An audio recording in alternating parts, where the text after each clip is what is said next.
নমস্কার। গল্পসঙ্গীর গল্পের আসরে সকল শ্রোতা বন্ধুদের স্বাগত জানাই।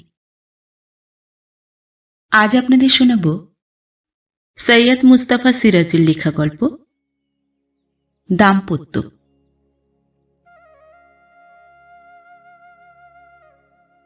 বীরেন্দা আমার দুঃসম্পর্কের মাস্তুতো ভাই। বয়সে বছর 10 বড়, কিন্তু বন্ধুত্ব আমাদের বয়সের ব্যবধান, দুঃসম্পর্কের ব্যবধান ঘুচিয়ে দিয়েছিল। বছর 5-6 আগে বীরেন্দা আমার সবচেয়ে ঘনিষ্ঠ বন্ধু ছিলেন। আমরা তখন মির্জাপুর স্ট্রিটের একটা মেসবাড়িতে একই ঘরে পাশাপাশি থাকতাম। সাহিত্য, সমাজ, দর্শন নিয়ে ছাদে অনেক রাত অবধি আলোচনা করতাম। সবসময় মতের মিল হতো তা নয়, কিন্তু সে অমিলে মনের মিল আটকাত না। অনেক সময় আলোচনার সুবিধার জন্য বিতর্ককে বাড়িয়ে দীর্ঘ করবার জন্যই যে বীরেন্দা বিরোধী পক্ষ সাজতেন, তা আমি বুঝতে পারতাম। ওর স্ত্রী আর মেয়েরা থাকতেন খুলনা জেলায়, ওদের গ্রামের বাড়িতে। মাঝে মাঝে ছুটি নিয়ে বাড়ি যেতেন বীরেন্দা। একবার আমিও ওর সঙ্গে গেছি। বিরহের দিনগুলি বড় বড় আর ঘন ঘন চিঠিতে ভরে উঠত। আমি মাঝে মাঝে হেসে বলতাম, ডাক খরচা না বাড়িয়ে বৌদিকে এখানে নিয়ে আসুন বীরেন্দা, কলকাতায় বাসা করুন একটা। বীরেন্দা বলতেন, খেপেছ, স্থায়ী চাকরি বাকরি নেই, শহরে বাসা করে কি মরব? তাছাড়া অত জড়ানো সংসার আমার স্বভাবে সয় না। এই বেশ আছি, নিজেকে মাঝে মাঝে ব্যাচেলার ভাবতে পারি, তোমাদের মতো ব্যাচেলারদের সঙ্গে বন্ধুত্ব রাখতে পারি, বাসা করলে তার পেরে উঠব না। যুক্তিটা স্বার্থপরের মতোই মনে হতো আমার কাছে। মনে মনে ভাবতাম, বৌদিরও তো একটা স্বাদ আহ্লাদ আছে, তারও তো শহরে এসে বাস করতে ইচ্ছা করে, 5 জনের সঙ্গে মিলতে মিশতে, দেখতে শুনতে ইচ্ছা যায়। কিন্তু বীরেন্দার অসামর্থ্যের কথা ভেবে চুপ করে থাকতাম। বৌদি কিন্তু চুপ করে থাকতেন না। বাসা করবার জন্য চিঠিপত্রে প্রায়ই স্বামীকে অনুরোধ করতেন, অনুযোগ অভিযোগ জানাতেন। যখন দেখা সাক্ষাৎ হতো তখনও ঘুরিয়ে ফিরিয়ে ওই একই কথা বলতেন, এখানে আমার ভালো লাগে না, দুটো কথা বলবো এমন লোক নেই, পাড়াপড়শি যে কজন আছে সব কুটকচালে, কেবল নিন্দামন্দ পরচর্চা। কিন্তু আমি নিজের জন্য বলছি না নিমু ঠাকুরপো, নিজের কথা আর ভাবিনে। যে লোকের হাতে পড়েছি তাতে নিজের ভবিষ্যৎ আমার আর জানতে বাকি নেই। আমি ভাবি মেয়েগুলির জন্য। দেখতে স্ত্রী তো এক একটি রই, তার উপর যদি লেখাপড়াও একটু একটু না শেখে, বৈদ্যের মেয়ে, ওদের নেবে কে বলতো? ওদের গতি কি হবে? বীরেন্দা বলতেন, বৈদ্যের মেয়েদের যদি বৈদ্যের ছেলেরা না নেয়, হাড়িডোমের সঙ্গে বিয়ে দেব। বৌদি রাগ করে বলতেন, তোমার মতো বাপের ঘরে যখন ওরা জন্মেছে তখন সেই রকম গতি ওদের হবে, কিন্তু হাড়িডোমও নেবে না, তাদেরও ভালো মন্দ পছন্দ অপছন্দ আছে। তখন পর্যন্ত 4টি না 5টি যেন মেয়ে হয়েছিল বীরেন্দার। দেখতে দাদার মতোই কালো, গড়নও ওই রকম, লম্বা পাকাটে, বীরেন্দার মতোই বড় চোয়ালে, জ্যামিতিক চতুর্ভুজের মতো মুখের আদল। বৌদি ওদের দিকে তাকিয়ে দীর্ঘশ্বাস ফেলতেন, এও এক ভাগ্য, এতগুলি সন্তান হলো, সবকটিই মেয়ে, চেহারাও সবকটির একেবারে বাপের মতো, একটাও দেখতে শুনতে একটু অন্যরকম হতে পারত। বীরেন্দা হাসতে হাসতে বলতেন, অন্যরকম পরীক্ষা টরীক্ষা করে দেখলে তো অন্যরকম হবে। আমি বলি কি, সুন্দর সন্তানের যখন এতই স্বাদ তোমার, সেই চেষ্টাই একটু করে দেখো, তাতে যদি ফুটফুটে চেহারা ছেলেপুলে হয়। নিজে তো সুন্দরী ছিলে, কিন্তু শুধু তাতে যখন কুলোলো না। আমার সামনেই এ ধরনের পরিহাস করায় বৌদি শুধু লজ্জাতেই আরক্ত হতেন না, রাগেও রক্তবর্ণ হতেন। আমার দিকে তাকিয়ে বলতেন, শুনলে নিমু ঠাকুরপো, শুনলে? এমন মানুষের সঙ্গে কোনো কথা বলা যায় না? এর সঙ্গে ঘর সংসার চলে? বীরেন্দা বলতেন, আমিও তো তাই বলছি, মানুষ বদলাও। বৌদি এবার একটু হাসলেন। বদলাবার জো তুমি রেখেছ কি না যে বদলাবো? এতগুলি ছেলে পুলে হয়ে গেছে, বুড়ো হয়ে গেছি, এখন আমাকে নেবে কে? বীরেন্দা অদ্ভুত একটু হাসতেন। যদি নিত তাহলে যেতে না? কিন্তু কেবল তো আমার চেহারা নয়, স্বভাব চরিত্রও গোড়াতেই টের পেয়েছিলে, তখন গেলে না কেন? এখনো অবশ্য আশা ছাড়বার কোনো কারণ নেই। হলোই বা অতগুলি সন্তান, হলোই বা 32 বছর বয়স, তোমাকে দেখে তো আর ধরা যায় না। একটু আঁটোসাঁটো ভাবে সেজে গুজে থাকলে দিব্যি 25-26 বলেই চালিয়ে দেওয়া যায়। কি বলো নির্মল? তা যায় না রমাকে? বীরেন্দা সাধারণত স্ত্রীকে নাম ধরে ডাকতেন না। ঠাট্টা পরিহাস ব্যঙ্গ বিদ্রুপের সময়ই এমন করে স্ত্রীর নাম উচ্চারণ করতেন। এ কথার জবাবে রমা বৌদি বীরেন্দার দিকে অপলকে খানিকক্ষণ তাকিয়ে চোখ ফিরিয়ে নিয়ে বলতেন, এসো নিমু ঠাকুরপো, চা খাবে তো আমার রান্নাঘরে এসো, আমি এত দূর বয়ে আনতে পারবো না। বছর 5-6 আগে বীরেন্দা শেষ পর্যন্ত কলকাতায় বাসা করলেন।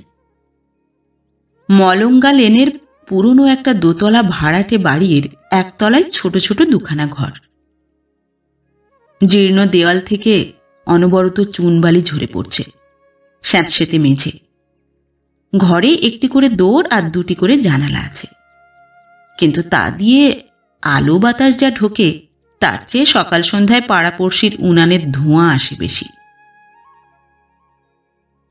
একদিন বীরেন্দা নিয়ে গেলেন ওর বাসায়, রাত্রে খেতে বললেন। অনেকদিন বাদে রমা বৌদির মন খুব প্রসন্ন দেখলাম। এতদিনে তার স্বপ্ন যেন সার্থক হয়েছে, তিনি শহরে আসতে পেরেছেন। বীরেন্দা বললেন, আমাদের কলকাতা তো এই, আসবার সঙ্গে সঙ্গে মেয়েগুলি কলকাতার মজা টের পাচ্ছে। 2টির জ্বর, একটার পেটের অসুখ, আর 2টির এখনো কিছু হয়নি, কিন্তু 2 দিন বাদেই হবে। বৌদি বললেন, হবে আবার সারবেও, অসুখ বিসুখ কি গ্রামে থাকতে হতো না?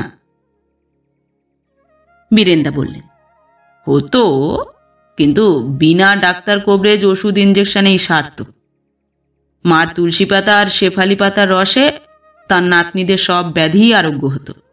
এখানে কি আর তা হবে? বললাম, মাসিমা বুঝি আসেননি? বীরেন্দা বললেন, না, এখনো আসেননি, কিন্তু না এসে কি আর ছাড়বেন? বলে কয়ে অনেক বুঝিয়ে সুঝিয়ে তবে রেখে এসেছি। বুড়ো মানুষ, এই বদ্ধ ঘরে দম বন্ধ হয়েই মারা যাবেন, কিন্তু তাকে তা বোঝায় কার সাধ্য? শেষ পর্যন্ত বলে এসেছি তোমাকেও পরের বারে নিয়ে যাব, তবে রয়েছেন। অথচ সেখানে আর কিছু না হোক কাঁচা মাটি আছে, আলো হাওয়া আছে। রমা বৌদি বললেন, কেবল আলো হাওয়াটাই বুঝি সব? বীরেন্দা তার কথার জবাব দিলেন না, আমার দিকে তাকিয়ে বললেন, সেখানে থাকলে আরো 10টা বছর সুস্থভাবে বাঁচতে পারতেন। রমা বৌদি বললেন, কোনো রকমে বেঁচে থাকতে পারলেই যেন হলো, মানুষের আর যেন কোনো রকম স্বাদ আহ্লাদ কিছু থাকতে নেই, 2জন শিক্ষিত ভদ্রলোকের সঙ্গে মিশতে নেই, ছেলেপুলেদের শিক্ষা দীক্ষার কথা ভাবতে নেই। বীরেন্দা অসহিষ্ণুভাবে বাধা দিয়ে বললেন, বেশ তো, ভাবো না, বাধা দিচ্ছে কে? বৌদি বললেন, বাধা আর আবার দেবে কে?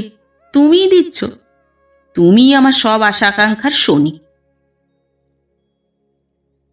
কিন্তু শনির দৃষ্টির তলায় থেকেও বৌদি তার সাধ্যমতো স্বাদ মিটিয়ে চলতে লাগলেন। বুলি, টুনি আর রুনুকে কর্পোরেশনের ফ্রি প্রাইমারি স্কুলে ভর্তি করে দিলেন। নিজে পছন্দ করে ওদের ফ্রক আর জুতো কিনলেন। নাপিত রেখে নিজে দাঁড়িয়ে থেকে ছোট মেয়েদের চুল হাল ফ্যাশন মতো বব ছাঁটা করালেন।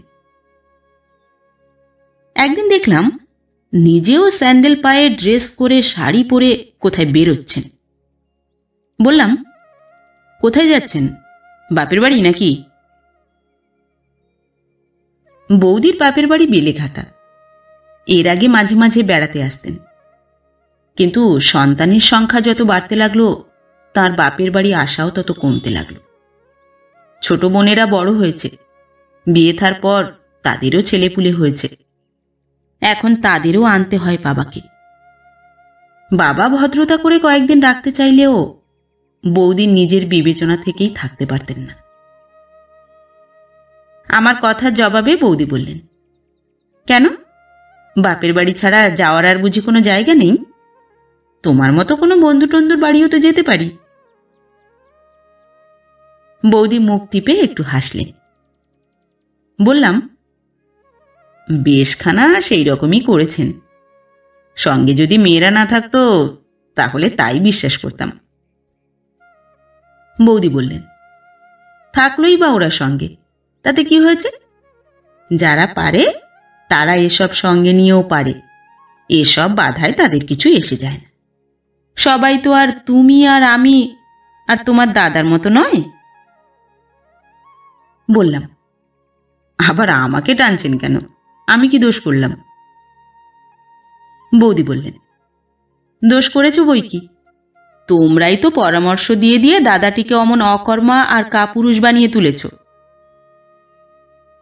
বললাম, বেশ তো, এবার তো আপনি কাছে এলেন, আপনি ওকে কতখানি কর্মী আর বীরপুরুষ বানিয়ে তুলতে পারেন দেখব। বৌদি হেসে বললেন, সেই ইচ্ছাই তো আছে, এখন আমার কপাল। এরপর বীরেন্দা আস্তে আস্তে বিচ্ছিন্ন হয়ে পড়লেন। আমার মনে হলো বৌদিই তা করালেন।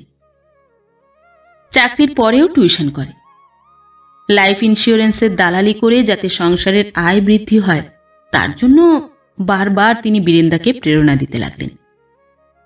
দাদার কাছে সেটা তাড়নাই মনে হলো। মেসে যখন আমার সঙ্গে দেখা সাক্ষাৎ করতে আসতেন, বেশিরভাগ সময়ই বীরেন্দা স্ত্রীর বিরুদ্ধে নালিশ জানাতেন। স্থূল প্রকৃতির স্থূল রুচির মেয়ে মানুষ, সংসারে খাওয়া পড়া ছাড়া আর কিছু চিনল না। বলতাম, চেনার সুযোগ কোথায় বীরেন্দা? প্রাইমারি নিডসগুলি তো আগে মেটা চাই। বীরেন্দা বলতেন, দেখো, ও একটা কথার কথা, নেহাতি বাজে অজুহাত। প্রাইমারি সেকেন্ডারি কথাগুলি রিলেটিভ। আজ যা সেকেন্ডারি কালই তা প্রাইমারি হয়ে ওঠে। নিডসকে প্রশ্রয় দিলে ওরা তোমার ঘাড়ে চাপবি। চোখের উপর সেন্স অফ ভ্যালুস দিনের পর দিন কিভাবে বদলে যাচ্ছে দেখেছ তো? কাল পাশের ঘরের ভাড়াটেদের সঙ্গে গিয়েছিল সিনেমায়, বাজে একটা ছবি। অত করে বারণ করলাম, তবু দেখা চাই। দেখবার লোভ যে ততটা আছে তা নয়, পাছে প্রতিবেশীরা মনে করে দেখবার পয়সা আমাদের নেই, সেই হলো ভয়। মজাটা দেখেছ? এমনই কথায় কথায় বৌদির প্রসঙ্গ টেনে আনতেন বীরেন্দা। তারপর শুরু হতো স্ত্রীর অবাধ্যতা আর একগুঁয়েমির কাহিনী, সেই সঙ্গে সংসারের অভাব অনটনের কথা। আমার ভালো লাগতো না। একদিন স্পষ্টই বললাম, বীরেন্দা, আসুন এবার অন্য কথা বলি। সংসারে স্ত্রী আর ছেলেপুলে তো শুধু আপনারই আছে এমন নয়। বেশ তো, খুব যদি অসুবিধা বোধ করেন ওদের ফের দেশে পাঠিয়ে দিন না। বীরেন্দা বললেন, তার কি আর জো আছে ভাই? পাকিস্তান হওয়ার পরে মা পর্যন্ত এখানে চলে এসেছেন, ঘর তালা বন্ধ, বাড়িতে আর কেউ যাবেন না। বুঝতে পারলাম আমি অমন রূঢ় কথা বলায় বীরেন্দা একটু আহত হয়েছেন। তিনি শিগগির আর এলেন না। আমি একদিন গিয়ে আনুষ্ঠানিকভাবে ক্ষমা চাইলাম। বৌদির সংসারের খোঁজ খবর নিলাম। বুলি টুনিকে ডেকে পড়াশোনার কথা জিজ্ঞাসা করলাম, কিন্তু তেমন করে আর জমল না। প্রত্যেক সম্পর্কের মধ্যেই জোয়ার ভাঁটা আছে। কি করে কখন যে সেই ভাঁটার টান শুরু হয়ে যায় তা টের পাওয়া যায় না। বীরেনদা যে মার্চেন্ট অফিসে ছিলেন সেটা ছাড়লেন, আবার আর একটাই ঢুকলেন। বছর দেড়েক বাদে আরও একবার চাকরি বদলালেন। বৌদি আরও দুটি মেয়ের মা হয়েছেন খবর পেলাম, কিন্তু সবই যেন নেহাত খবর মাত্র। এদিকে নিজের সংসার নিয়ে আমাকেও ব্যস্ত থাকতে হলো। মা আর ভাই বোনেরা থাকে ভাগলপুরে কাকার কাছে। দেবর আর বৌদির মধ্যে বনিবনাও হচ্ছে না, অথচ পৃথক হয়ে যেতেও চক্ষু লজ্জায় বাঁচছে। কিন্তু ঝগড়াঝাটি থামছে না। মাঝে মাঝে আমাকে গিয়ে আপোষ মীমাংসা করে আসতে হচ্ছে। নিজের চাকরি বাকরি নিয়েও খুব যে সুখে আছি তা নয়। বীরেনদার সঙ্গে যোগাযোগ হ্রাস পেতে পেতে প্রায় বন্ধ হবার জো হল।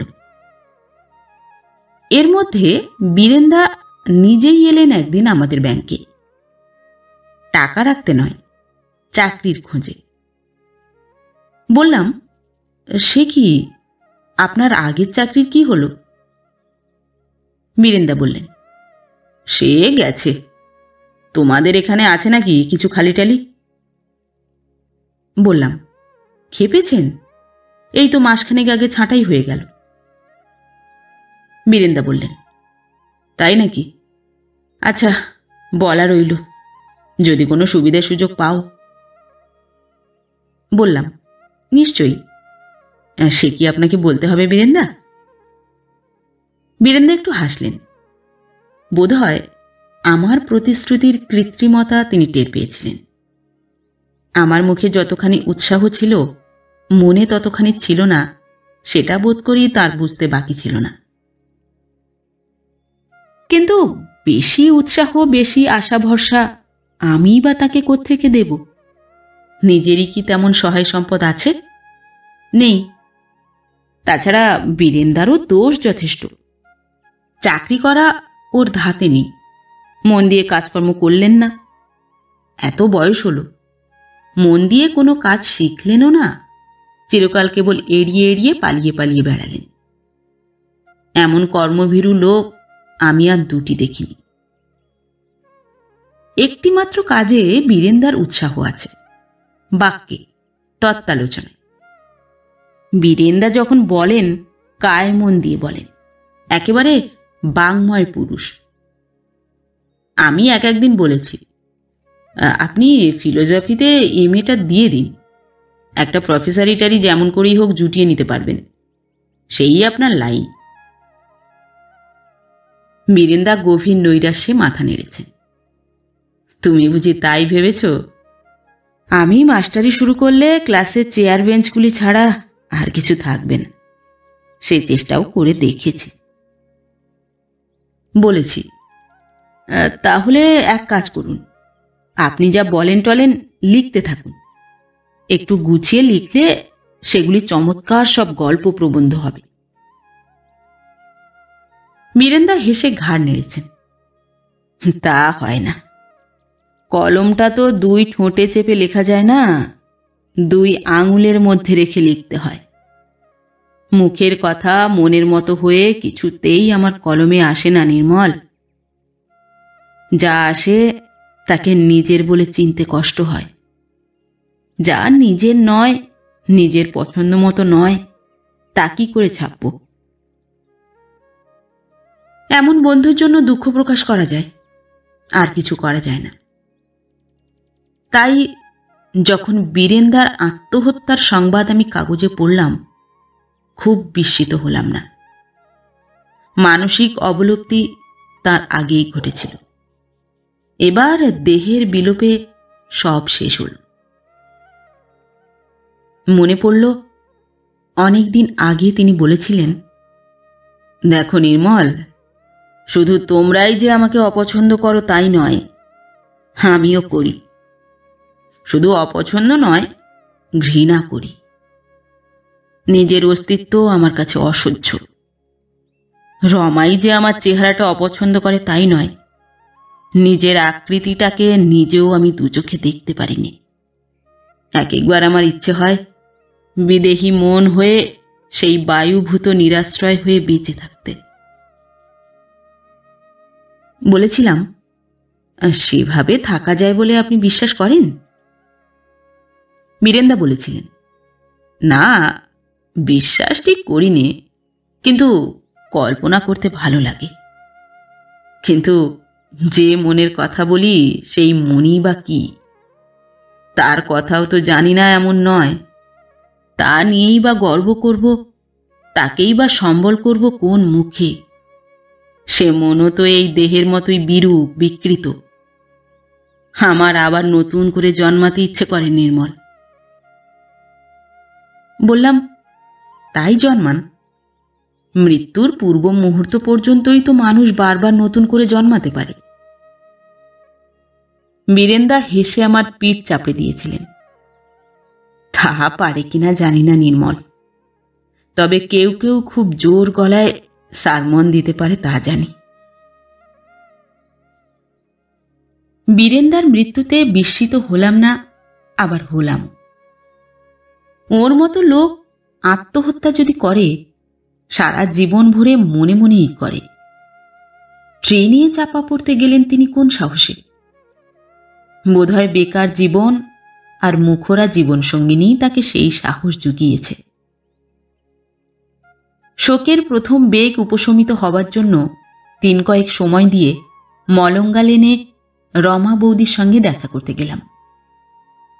এর আগে অবশ্য আরো দু একজন আত্মীয় স্বজনের কাছে খোঁজ নিয়ে জানলাম, যে বীরেন দত্তগুপ্তের মৃত্যু সংবাদ কাগজে বেরিয়েছে তিনি আমাদেরই বীরেন্দা। মাসিমা দোরের কাছেই ছিলেন। আমাকে দেখবার সঙ্গে সঙ্গে তিনি ডুকরে কেঁদে উঠলেন। ওরে নিমু, কি দেখতে এলি রে? কি দেখতে এলি তুই? বীরু আমার সর্বনাশ করে গেছে, আমার মাথায় বাড়ি দিয়ে গেছে রে। একটু বাদে মাসিমা খানিকটা শান্ত হলে জিজ্ঞাসা করলাম, বীরেন্দা কেন এমন করতে গেলেন মাসিমা? কেন হঠাৎ এমন? মাসিমা বললেন, কেন আবার? ঘরে যে রাক্ষসী আছে তার জন্যে। দিন রাত কেবল খাই খাই আর খাই খাই। বলি, এখন খাচ্ছিস তো? কোন আখার ছাই পোড়ামাটি খাবি এখন শুনি? মাসিমা আরো খোলাখুলিভাবে সব বললেন। চাকরি যখন ছিল তখনই অভাব অনটন নিয়ে সংসারে ঝগড়াঝাঁটির অন্ত ছিল না। চাকরি যাওয়ার পর তা আরো বাড়ল। এমন দিন যায়নি যেদিন স্বামীর অক্ষমতা নিয়ে রমা বৌদি তাকে গঞ্জনা দেননি। কতদিন ঝগড়া করে না খেয়ে রয়েছেন বীরেন্দা, কতদিন খেতে বসে চোখের জল ফেলে উঠে গেছেন। বলি, চাকরি কি লোকে যায় না? বেকার কি লোকে হয় না? কিন্তু এমনটা হয় কোন সংসারে? মাসিমা আমার দিকে তাকিয়ে জিজ্ঞাসা করলেন। বললাম, কিন্তু এসব তো ওদের গোড়া থেকেই ছিল। হঠাৎ মনিরামপুরের ওদিকেই বা কেন গেলেন? আর মাসিমা বললেন, টাকার জন্যে সে কোথায় বা না যেত। বাসায় একটু কালো কি তার সুস্থ মতো থাকবার জো ছিল? ঘরে বউ আর দোরগোড়ায় পাওনাদার। এদের জ্বালায় সে রাত দিন অস্থির হয়ে পৃথিবীময় ছুটাছুটি করে বেড়াত। মনিরামপুরে ওর এক বন্ধু আছে, অসিত চাটুর্যে। শুনেছি নাকি বড়লোক বন্ধু। বন্ধু নয় তো শত্রু। এত কাণ্ড হলো, একবার দেখা পর্যন্ত করতে এলো না, পাছে থানা পুলিশের হাঙ্গামায় পড়তে হয়। বাছা আমার কিন্তু কাউকেই জড়িয়ে যায়নি। লিখে গেছে, আমার মৃত্যুর জন্য কেউ দায়ী নয়। আসলে যে দায়ী তার নাম কেন লিখে গেল না? কেন ওই রাক্ষসীর নামই পরিষ্কার করে লিখে গেলি না রে বাবা? তার যখন লজ্জা শরম নেই, তুই হয়তো লজ্জা করতে গেলি কেন? মাসিমা ফের কেঁদে উঠলেন। আমি কোনো রকমে তাকে এড়িয়ে রমা বৌদির ঘরে গেলাম। সাদা থানের আবরণের সম্পূর্ণ নিরাভরণা মূর্তি। মাথায় আঁচল নেই, আতেলা একরাশ চুল পিঠময় ছড়িয়ে পড়েছে। যাকে বধূ বেশে দেখেছি তাঁর এই রূপ যেন সহসা সহ্য করা যায় না। আমি কিছু বলবার আগেই রমা বৌদি বললেন, এই যে এসো, অনেকদিন তোমার সঙ্গে দেখা সাক্ষাৎ ছিল না, তবু এই উপলক্ষে দেখা হলো। রমা বৌদি একটু হাসলেন। আমি নীরবে তিরস্কারটুকু সহ্য করলাম। রমা বৌদি বললেন, তারপর আছো কেমন? এ প্রশ্নের কোনো জবাব না দিয়ে বললাম, ভেবেছিলাম আপনি বুঝি বাপের বাড়ি গেছেন, যান না, সেখান থেকে ঘুরে এলে। রমা বৌদি বললেন, বাপের বাড়ি? কেন বাপের বাড়ি যাব কেন? সেখানে যেতে হলে আগেই যাওয়া উচিত ছিল। এখন যে দশা দেখছ, সে বেঁচে থাকতে এর চেয়ে কি কিছু অন্যরকম ছিল? আমরা এখনো যা তখনও তাই, নতুন কিছু তো হয়নি নিমু ঠাকুরপো। বুঝতে পারলাম ফের বীরেন্দার অক্ষমতার ইঙ্গিত দিচ্ছেন রমা বৌদি। স্বামী বেঁচে থাকতেও খাওয়া পড়া স্বাদ আহ্লাদ সুখ স্বাচ্ছন্দ্যের দিক থেকে তিনি যে বিধবার মতোই ছিলেন, এ কথাই বলতে চাইছেন রমা বৌদি। কিন্তু ওর ভঙ্গিটা আমার ভালো লাগলো না। যিনি চলে গেছেন তার সম্বন্ধে একটু ভাবপ্রবণ হবেন, এমনটাই যেন আশা করেছিলাম রমা বৌদির কাছ থেকে। সারা জীবনই তো স্বামীর অক্ষমতা নিয়ে অভিযোগ করছেন, আজ তাঁর জীবনান্তে এ প্রসঙ্গ না হয় রমা বৌদি নাই তুলতেন। মৃতের সঙ্গে মানুষের সংগ্রাম নেই, কিন্তু দেখছি মেয়ে মানুষের আছে। একটু চুপ করে থেকে বললাম, দুর্বলতা অক্ষমতা পাপ, কিন্তু সে পাপের প্রায়শ্চিত্ত তো তিনি করে গেছেন বৌদি। রমা বৌদির চোখ দুটো জ্বলে উঠল। করে গেছে? কি বলছো তুমি নিমু ঠাকুরপো? সে জীবন ভরে পাপ করেছে, মরে পাপ করেছে, আর তার সমস্ত প্রায়শ্চিত্ত করবার জন্য রেখে গেছে আমাকে। কেবল কি আমি, যাদের জন্ম দিয়ে গেছে, ওই 7-7টা মেয়েকে পর্যন্ত তার পাপের প্রায়শ্চিত্ত করতে হবে না? ওরা করবে, ওদের ছেলে মেয়েরা করবে। শুনেছি খারাপ খারাপ অনেক রোগ আছে, তাই এক পুরুষ থেকে আর এক পুরুষে যায়, কিন্তু অক্ষমতার ব্যাধি তার চেয়েও সাংঘাতিক। বললাম, সেই অক্ষম পুরুষ তো একমাত্র বীরেন্দাই ছিলেন না বৌদি? আমাদের দেশে, আমাদের সমাজে বীরেন্দা কি একজন? যে সমাজ ব্যবস্থার মধ্যে আমরা আজ আছি, তাতে 2-1জনই বরং বীরেন্দা না হয়ে পারে, কিন্তু বাকি সবাইকে বীরেন্দা হতে হয়। জন কয়েক মিলে আর সবাইকে বীরেন্দা হতে বাধ্য করে। অক্ষমতা অক্ষমতা করছেন, যার যেটুকু ক্ষমতা সেটুকু বিকাশের, সেটুকু প্রয়োগের সুযোগ এখানে কজন পাচ্ছে? যোগ্য ক্ষেত্র নেই বলেই তারা অযোগ্য। রমা বৌদি এসব তর্ক আর আলোচনা এড়িয়ে বললেন, একটু বসো নিমু ঠাকুরপো, চা করে নিয়ে আসি। বুঝতে পারলাম এ ধরনের আলোচনার মধ্যে যাওয়ার হয় রমা বৌদির সাধ্য নেই, না হয় ইচ্ছা নেই। তিনি একটিমাত্র ব্যক্তিকেই শুধু চিনেছেন, তার অশেষ দুর্ভাগ্যের মূল কারণ হিসাবে তিনি সেই ব্যক্তি বিশেষকেই জানেন, আর কিছু জানতে চান না, আর কিছু মানতেও চান না। রমা বৌদি বেরিয়ে যাওয়ার সঙ্গে সঙ্গে তার ছোট ছোট দুটি মেয়ে নিন্তি আর মিন্তি আমার কাছে এগিয়ে এলো। এতক্ষণ মা ছিল বলে আসবার সাহস ছিল না। নিন্তি আমার কানের কাছে মুখ নিয়ে চুপি চুপি বলল, রাঙা কাকু, আমাদের লজেন্স এনেছ? লজ্জিত হয়ে বললাম, না, আর একদিন আনব। অন্যান্যবার যখন আসি ওদের জন্য লজেন্স কি বিস্কুট কিছু নিয়ে আসি, আজ ওসব খেয়াল করিনি, তেমন মনের অবস্থাও ছিল না। বললাম, তোমার দিদিরা কোথায় গেছে? মিন্দি বলল, বড়দি আর মেজদিকে দাদু এসে নিয়ে গেছেন। শেষ দিন নদীরা গলিতে খেলছে। গলিতে খেলা ভারী খারাপ না রাঙা কাকু?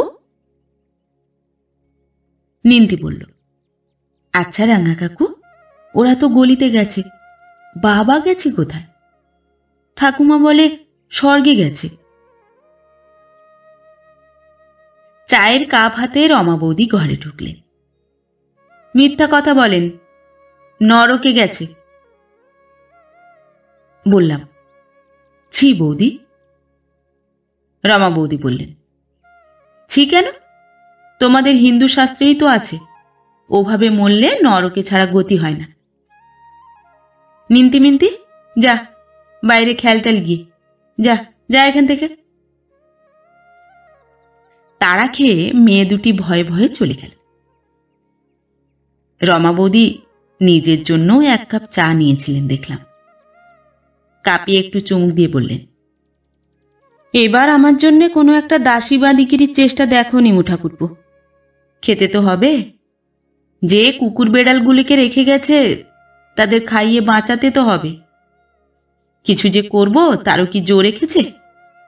বলবো কি, একেবারে খোঁড়া বানিয়ে আমাকে রেখে গেছে ঠাকুরপো, অন্ধ করে রেখে গেছে। কথায় কথায় সেও খোঁটা দিত, তার মাও খোঁটা দেন।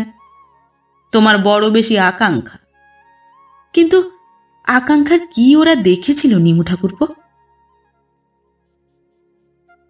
রমা বৌদি আমার মুখের দিকে তাকিয়ে আমাকেই যেন জিজ্ঞেস করলেন কথাটা। আমাকে নিরুত্তর দেখে নিজেই ফের বলতে লাগলেন, আমি কি তার কাছে গয়নাগাটি চেয়েছিলাম? বাড়ি গাড়ি চেয়েছিলাম? তোমার গা ছুঁয়ে বলছি নিমু ঠাকুরপো, তা চাইনি। চেয়েছিলাম শুধু মোটা ভাত আর মোটা কাপড়। তাও যখন জোটবার কোনো লক্ষণ দেখলাম না, তখন বললাম, আমাকে কিছু শিখতে পড়তে দাও, মেয়েগুলিকে দেখবে কে? রোগা বুড়ো শাশুড়িও তা হতে দিলেন না। তাতে যে মান যাবে। বললাম, আজকাল কত মেয়েরা লেখাপড়া শিখে চাকরি বাকরি করছে, বাপের বাড়ি থেকে তো কিছু শিখে আসতে পারিনি, অল্প বয়সে বিয়ে হয়ে গেল। বললাম, কত বছরে বিয়ে হয়েছিল? রমা বৌদি আমার দিকে তাকিয়ে একটু হাসলেন। বোধহয় ভাবলেন এই সুযোগে আমি তার বয়সের হিসাবটা জানতে চাইছি। কত আর, বছর 15-16।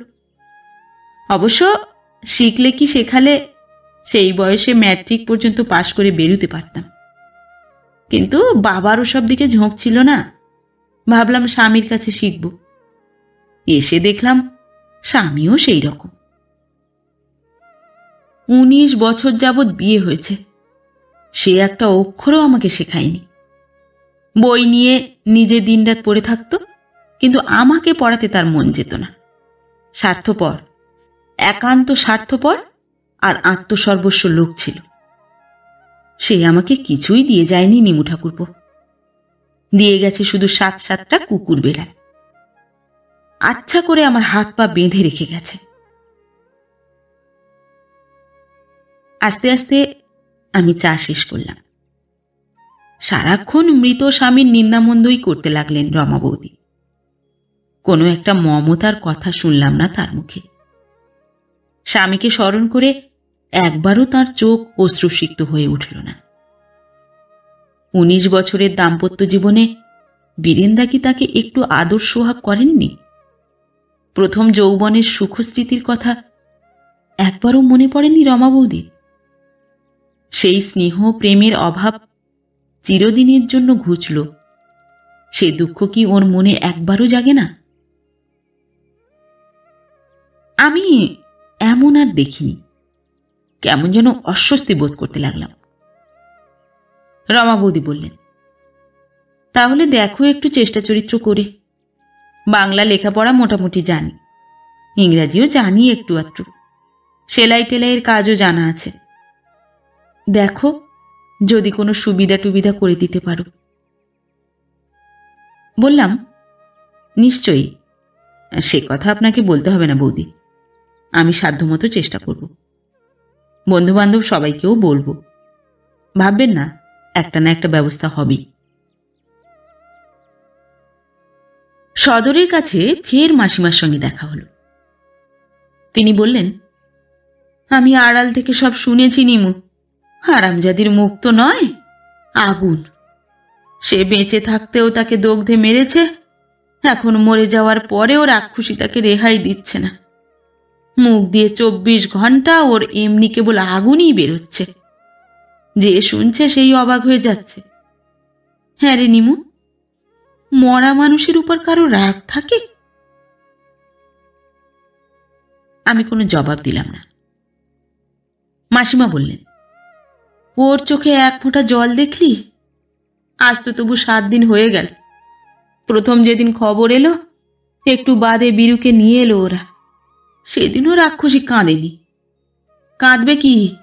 ও তো জানে ওর জন্যই সে গেছে। ওই তো ঠেলে মরণের মুখে পাঠিয়েছে তাকে। পাড়াপড়শিরা পর্যন্ত চোখের জল ফেলেছে। বীরু আমার এত ভালো মানুষ ছিল। কোনো দিন কারো সঙ্গে ঝগড়া বিবাদ তো দূরের কথা, মন কষাকষি পর্যন্ত হয়নি। কেবল ওই তাকে দু চোখে দেখতে পারত না।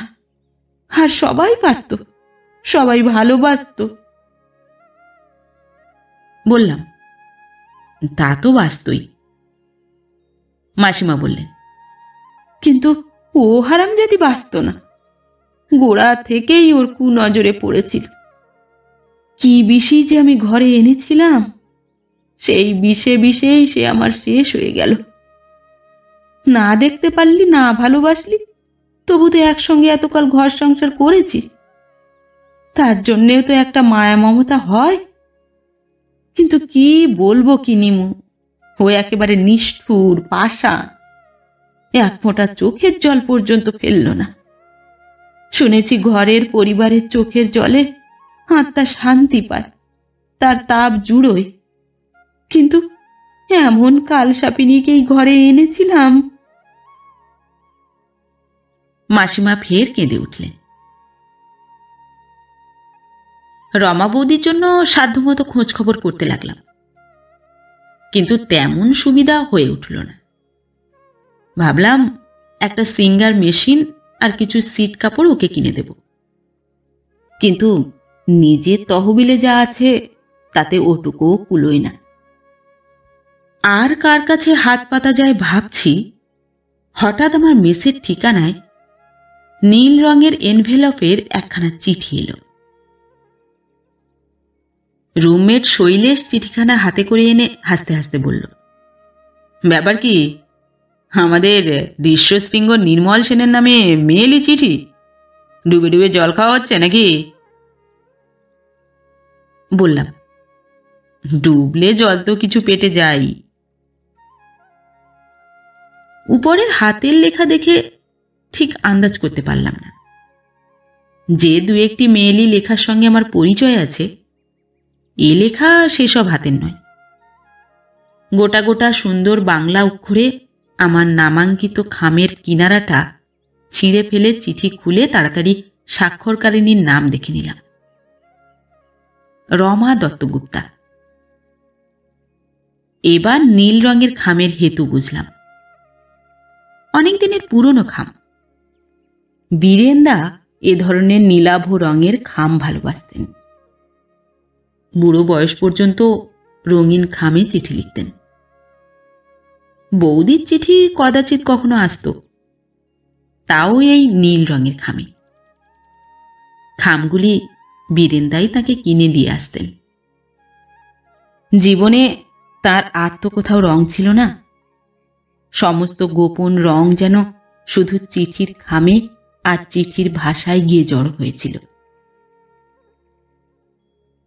রমা বৌদির চিঠির পাতাও নীল রঙের। কেমন একটা অস্বস্তি বোধ করতে লাগলাম। বীরেন্দার কিনে দেওয়া চিঠির প্যাড আর খামে তার মারা যাওয়ার 2 দিন বাদে রমা বৌদি আমাকে চিঠি লিখেছেন। বীরেন্দা বেঁচে থাকতে একখানা চিঠিও রমা বৌদির পাইনি। আজ কি লিখেছেন রমা বৌদি? কল্যাণী এসু, নিমু ঠাকুরপো। ভেবেছিলাম চিঠিতেই সব কথা জানাতে পারব, এত চেষ্টা করলাম, পারলাম না। তুমি এসো, চিঠি পাওয়া মাত্রই চলে এসো, সাক্ষাতেই সব বলবো। বলা আমার পক্ষে কঠিন হবে, তবু তোমাকে না বলে উপায় নেই। ইতি। শৈলেশ আমার হাত থেকে চিঠিটা কেড়ে নিয়ে সবটা পড়ে একটু মুচকি হেসে বলল, কি ব্যাপার, তোমার এই সোহাগিনী বৌদিটি কে হে নির্মল? বিষয়টা যেন বড়ই জটিল জটিল লাগছে। শৈলেশ আরও কি বলতে যাচ্ছিল, আমি তাকে ধমক দিয়ে থামিয়ে দিলাম। ব্যাপারটা আমার কাছেও বড় জটিল লাগছে, তবু চিঠি পাওয়া মাত্রই যেতে পারলাম না। অফিসের বেলা হয়ে গিয়েছিল। ছুটির পরে সন্ধ্যার দিকে গেলাম মলঙ্গা লেনে। রমা বৌদি বললেন, এসো। ঘর থেকে আজও মেয়েগুলিকে বের করে দিলেন। ঘরে আলো জ্বাললেন না, তক্তপোষের এক কিনারে গিয়ে চুপ করে রইলেন। আমি আরো ঘাবড়ে গিয়ে বললাম, ব্যাপার কি, হঠাৎ অমন মারাত্মক চিঠি লিখতে গেলেন কেন? রমা বৌদি কি যেন ভাবছিলেন। এবার আমার গলা শুনে একটু হাসলেন। মারাত্মক? ও, তুমি বুঝি অন্যরকম কিছু মনে করে তাড়াতাড়ি ছুটে এসেছ? তা লিখলামই বা এগাতখানা মারাত্মক চিঠি, কাউকে তো লিখিনি, না হয় তোমাকেই লিখলাম। বললাম, ঠাট্টা থাক, ব্যাপার কি বলুন। রমা বৌদি ফের একটুকাল মুখ নিচু করে রইলেন, তারপর বললেন, ব্যাপারটা তুমি যা ভেবেছ তার চেয়েও মারাত্মক। আমি আবার, সে আমার আবারও সর্বনাশ করে গেছে নিমু ঠাকুরপো। আমি একটুকাল স্তব্ধ হয়ে রইলাম, তারপর চেষ্টা করেও কিছু একটা বলতে পারলাম না। রমা বৌদি বললেন, প্রথমে ভেবেছিলাম অন্য কিছু, এরকম অনিয়ম আমার মাঝে মাঝে হয়। তারপর ভাবলাম টিউমারটার, কারণ তাও একবার হয়েছিল। কিন্তু এবার যে এই সর্বনাশ এসেছে ধারণাই করিনি। এবার সত্যি সত্যি একটা অদ্ভুত বিদ্বেষ আর বিতৃষ্ণা এলো আমার বীরেন্দার উপর। এ কি অসংযম! আমি অকৃত্রিম আত্মসংযমের কথা বলছি না, কিন্তু আজকাল তো জন্ম নিয়ন্ত্রণের কত কৃত্রিম ব্যবস্থাই হয়েছে। বীরেন্দা কি তা জানতেন না? তিনি সব রকম খোঁজ খবরই যখন রাখতেন, এটাও তার না জানবার কথা নয়। নাকি ওদের ভিতরে গভীর প্রেমের অভাব ছিল বলে, পরস্পরের শিক্ষা আর রুচির ব্যবধান ছিল বলে শুধু দেহের ভিতর দিয়ে ওরা পরস্পরের মনকে ছুঁতে চাইতেন, মনকে পেতে চাইতেন? মনে পড়ল, স্বজন বন্ধুদের মধ্যে আমি এমন আরো দু একজনকে দেখেছি। তাদের পরস্পরের মধ্যে মনের মিল যত কম, দেহের মিলনাকাঙ্ক্ষাও তত বেশি, সন্তান সংখ্যা তত প্রচুর। নিজে দাম্পত্য জীবনের রহস্য জানি না, কিন্তু অবস্থাটা আমার কাছে ভারী অদ্ভুত, এমনকি অসহনীয় মনে হয়। মৃত বলেও বীরেন্দাকে আমি আজ কিছুতেই ক্ষমা করতে পারলাম না। কেমন একটা অস্বস্তি যেন বোধ করতে লাগলাম, যেমন প্রেতের কল্পনায় করে থাকি। আর একটা কথা গোপন করব না, এই অস্বস্তিকর অনুভূতিতে রমা বৌদিও যে আমার অংশভাগিনী, এ কথা জেনে খানিকটা যেন স্বস্তি পেলাম। একটু বাদে রমা বৌদি বললেন, আর কাউকে বলতে পারবো না বলেই তোমাকে ডেকেছি, তুমি আমার একটা ব্যবস্থা করে দাও নিমু ঠাকুরপো। চমকে উঠে বললাম, আমি আমি কি ব্যবস্থা করব? আপনি কি বলছেন? রমা বৌদি বললেন, সে যে প্রতিশোধ নিয়ে গেল, আমি তার উপর শোধ তুলব না? আমি কিছুতেই তার কাছে আর একবার জব্দ হব না। জীবনে 7-7বার হয়েছি, আর নয়।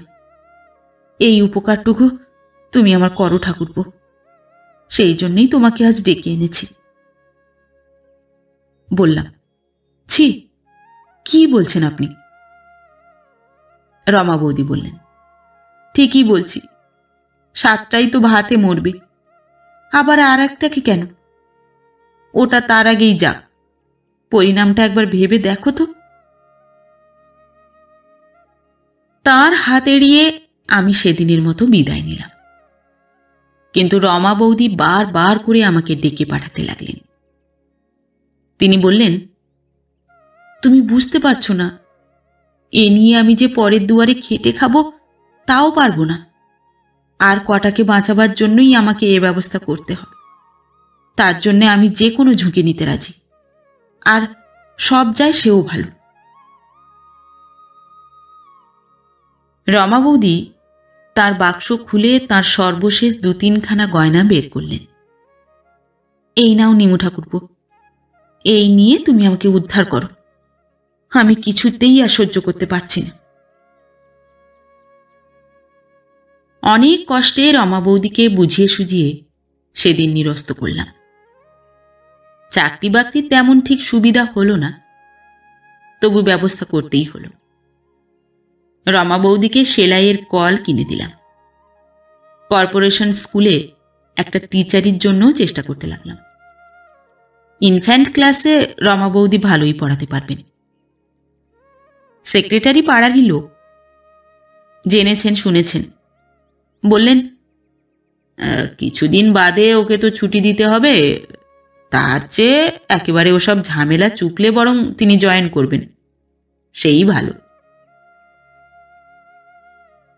শুনে ফের রমা বৌদি আফসোস করতে লাগলেন।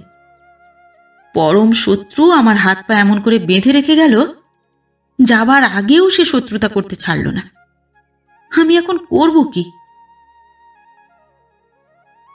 এর পরে 2 মাস রমা বৌদির এক টানা কৃচ্ছ সাধন আর মৃত স্বামীর উদ্দেশ্যে গালিগালাজ আর কটূক্তি বর্ষণের কাহিনী। ওর শরীর ভেঙে পড়ল, মন অবসাদগ্রস্ত হল। শেষ দিকে আমি আর যেতাম না, দূর থেকে যতটুকু পারি সাহায্য করতাম। হাসপাতালে ব্যবস্থা অবশ্য ওর বাবাই করলেন। খবর পেয়ে আমি গেলাম দেখা করতে। ওর বাপের বাড়ির লোকেরা আগের দিনে এসেছিলেন, আজ আর তাঁরা আসেননি। রমা বৌদিকে একাই পাওয়া গেল। তিনি আমার দিকে তাকিয়ে বললেন, এসো। লক্ষ্য করলাম কৃশ আর রুগ্ন হওয়া সত্ত্বেও তাকে ভারী সুন্দর দেখাচ্ছে। শিশু খুব কাঁদছিল বলে নার্স তাকে খানিকক্ষণের জন্য মার কাছে রেখে গেল। রমা বৌদির কোলে অত্যন্ত রোগা লালচে রঙের শিশুটির দিকে তাকিয়ে আমি জিজ্ঞাসা করলাম, এ মেয়ের মুখ চোখ বোধ হয় বেশ চোখা চোখা হবে বৌদি। রমা বৌদি আমার দিকে তাকিয়ে লজ্জিত ভঙ্গিতে একটু হাসলেন। মেয়ে কে বলল তোমাকে? ছেলে, বলে মুখ ফেরালেন রমা বৌদি। বুঝতে পারলাম আমি ভুল শুনেছিলাম, কিংবা কি শুনেছিলাম খেয়াল করিনি। বললাম, তাই নাকি? রমা বৌদি আমার দিকে ফিরে তাকালেন, কোনো জবাব দিলেন না। দেখলাম ওর বড় বড় সুন্দর 2টি চোখ জলে ভরে উঠেছে। বললাম, কাঁদছেন কেন রমা বৌদি? হয়েছে যখন একটা ব্যবস্থা হবেই, যেমন করে হোক চলে যাবি, আপনি ভাববেন না। রমা বৌদি বললেন, সে কথা আমি ভাবছি না নিমু ঠাকুরপো। বললাম, তবে? রমা বৌদি একটুকাল চুপ করে রইলেন। কিসের একটা আরক্ত আভা তার রুগ্ন ফ্যাকাশে মুখে ছড়িয়ে পড়ল। রমা বৌদি মৃদু স্বরে বললেন, তার অনেক দিনের স্বাদ ছিল এ জিনিস দেখবে। দেখে যেতে পারল না। কেন অমন করে গেল? কেন অমন করে সে চলে গেল ঠাকুরপো? রমা বৌদির দু চোখ বেয়ে এবার জলের ধারা নামল।